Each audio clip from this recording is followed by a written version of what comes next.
Hello दोस्तों, मैं ललित पटेल आपका अपना इंडी चैनल में हार्दिक स्वागत है। पहले आपसे बात करेंगे एसडीएम निशा नापित शर्मा की, जिनकी संदिग्ध परिस्थितियों में हत्या कर दी गई और उनकी हत्या करने के बाद उनके साजिशकर्ता पति जिसने हत्या की थी मनीष शर्मा ने इस हत्याकांड को केवल एक हादसा देने का प्रयास किया और एविडेंस को छिपाने के भी काम किया, लेकिन कानून की नज़रों से वह बच नहीं पाया। जब उससे सख्ती से बातचीत की गई, पूछा गया और जो है पुलिस के द्वारा सख्ती दिखाई गई, उसके बाद उसने सच पुलिस के सामने उगल दिया और उसे सच उगलने में देर नहीं लगी। वहीं पर निशा नापित शर्मा की बहन नीलमा नापित शर्मा ने भी इस पूरे कहानी पर ये बताने का भी प्रयास किया, पुलिस की मदद की कि उनका पति यानी कि मनीष शर्मा उन्हें आए दिन प्रताड़ित करता था, रुपयों की मांग करता था। इससे भी पुलिस का शक जो था गहराया गया और मौके पर जब पुलिस टीम वहाँ पर पहुंची और जिले के उच्च अधिकारी जब मौके पर पहुंचे, वहाँ देखा और फॉरेंसिक टीम को जब वहाँ पर कुछ एविडेंस दिखाई दिए, पुलिस को एविडेंस दिखाई दिए, उसके बाद जब मनीष शर्मा से गहनता से पूछताछ की गई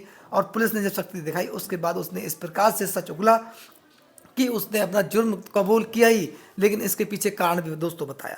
लेकिन उसके बाद जब वो सलाखों के पीछे है, उसे जेल भेज दिया गया और गहन पूछताछ के बाद इस पूरे प्रकरण में और भी गंभीरतापूर्वक जांच चल रही है।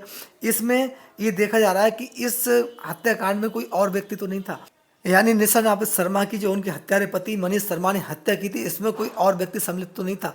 मनीष शर्मा का कोई और अन्य व्यक्ति सहयोगी तो नहीं था। उसकी पत्नी जो गाजियाबाद में रह रही है, जिसके साथ वो अपना जीवन व्यतीत कर रहा है, और इधर एसडीएम निशा नापित शर्मा के साथ भी उसने झांसे में लेकर उसने प्रेम विवाह किया और एसडीएम को इस प्रकार से गुमराह किया कि एसडीएम ने अपने परिवार के लोगों से भी मनीष शर्मा के बारे में कोई बात शेयर करना उचित नहीं समझा।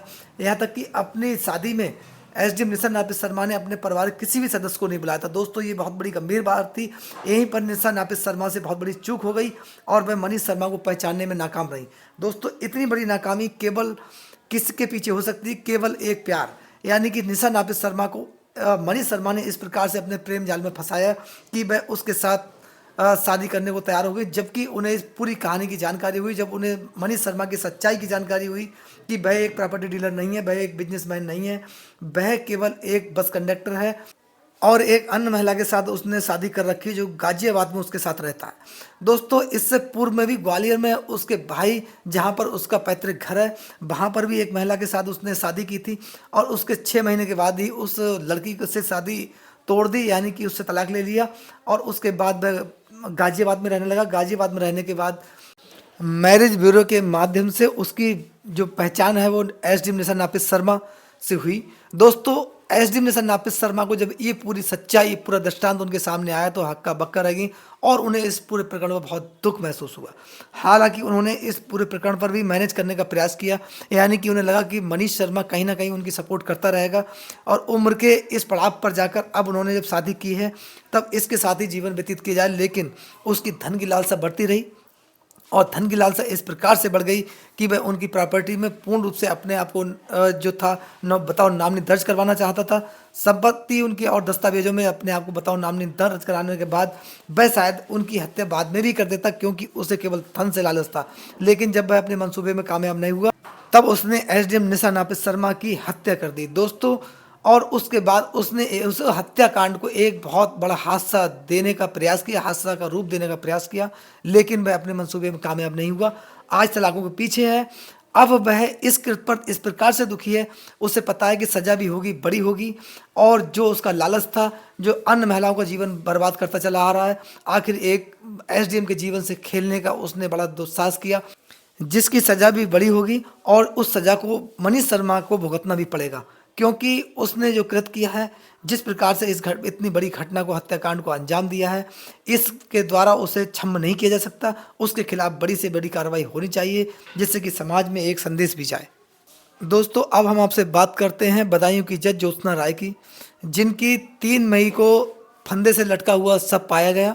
उनके जो जज कॉलोनी थी, जो उनका सरकारी आवास था, उसमें वह फंदे से लटकी हुई पाई गई। अपने समय पर जो है तय समय पर न्यायालय नहीं पहुंची। जब उनके बारे में जानकारी जुटाई गई और उनके अर्दली के द्वारा गेट पर देखा गया, तब कोई जब रेस्पॉन्स नहीं मिली और कोई उनके फ़ोन जो था वो रिसीव नहीं हो पा रहा था। उसके बाद जब प्रशासन मौके पर पहुंचा और गेट तोड़कर जब अंदर दाखिल हुआ तब उनका सब फंदे से लटका हुआ पाया गया और पूरा प्रशासन हक्का बक्का रह गया। दोस्तों, इस बड़ी घटना ने सबको झकझोर दिया। आखिर एक होनहार लड़की जिसने बहुत कम उम्र में इतनी बड़ी ऊंचाइयों को, बुलंदियों को छुआ हुआ, आखिर इतनी बड़ी अपनी जान दांव पर कैसे लगा सकती है? इसके पीछे कारण क्या है दोस्तों? इसमें अब तक की जांच में ये जानकारी मिल पाई है कि वह किसी फ़ोन कॉल के द्वारा किसी व्यक्ति के दबाव में थी। उनकी पोस्टिंग इससे पहले अयोध्या में थी और उन्होंने जो अपना प्रेस नोट लिखा था उसमें भी ये बात कही थी कि आप कोई भी जानकारी जुटा लीजिएगा, जांच कर लीजिएगा, लेकिन इसमें किसी के खिलाफ कोई सबूत नहीं मिलेंगे, कोई व्यक्ति आपको दोषी नहीं मिलेगा। मैं दिल्ली के अपने जो क्रियाकलाप हैं उनसे तंग आ चुकी हूँ, यानी कि अपने घर से न्यायालय और बंधी हुई ज़िंदगी में अपने आप को बंधा हुआ महसूस कर रही हूँ, अकेलापन महसूस कर रही हूँ। अब मुझे अपना जीवन अच्छा नहीं लग रहा। ये उनका प्रेस नोट था। हालांकि इसके अलावा उनके फ़ोन कॉल्स की डिटेल और तमाम फ़ोन के द्वारा जो जानकारियाँ हैं वो जुटाई जा रही हैं। इसमें किसी अन्य व्यक्ति की भी साथ उनकी फ़ोन पर नोक-झोंक हुई थी, तीख की बहस हुई थी। इसकी पुष्टि उनके अर्दली ने की थी, क्योंकि गेट के बाहर जब उनकी आवाज़ आ रही थी वो तेज़ आवाज़ में बात कर रही थी। तो दूसरी तरफ इस एंगल से भी जांच की जा रही कि किसी व्यक्ति के द्वारा फ़ोन पर उन्हें कोई दबाव या प्रताड़ित तो नहीं किया जा रहा था। आखिर उन्हें कहीं किसी प्रकार से तनाव में तो नहीं रखा जा रहा था जिसके कारण अपनी जान लेने